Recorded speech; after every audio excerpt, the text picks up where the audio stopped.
变成 За түрүү хичээл дээр bien гэж үтсэн хувирах өөрчлөх bien 청 хувирч өөрчлөгдөөд болох хувирах гэд. Ер нь бол утга нэг л үг. За дүнтийн лайла өвөл боллоо, өвөл ирлээ. Хүүшвэ bien чөнглөө бин гинэ.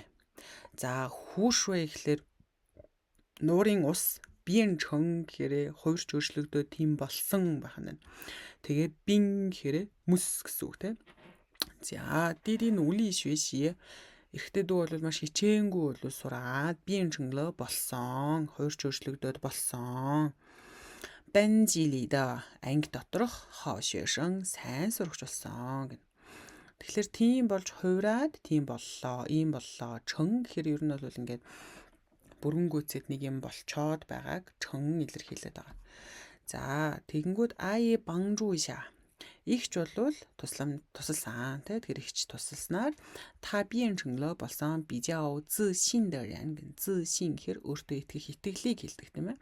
Тэр харьцангуй өөртөө итгэлтэй хүн болсон.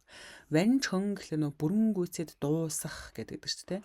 Тэгэхээр чөн гэдэг нь хувирч өөрчлөгдөөд тийм болоод байгаа гэсэн санаах нь. Би шүүн үли заавалжгүй хичээх хэрэгтэй.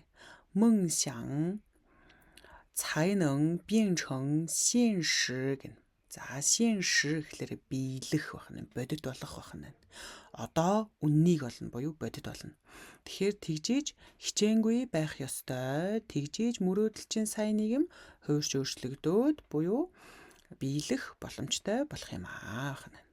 Банжааху гэрээнүүснийхаа дараа налида анжин тэнхийн анир чимээгүй байдал нь 让他变成了爱读书的人.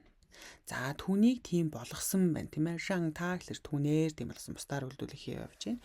Тэгэхээр түүнийг тийм болгосон юу болгоч юу гэхээр ном унших дуртай хүн болголоо гэнэ.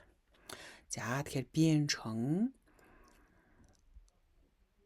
хувирах, өөрчлөгдөх тэгээд тийм боллоо, ийм боллоо гэхээр ашиглах нь.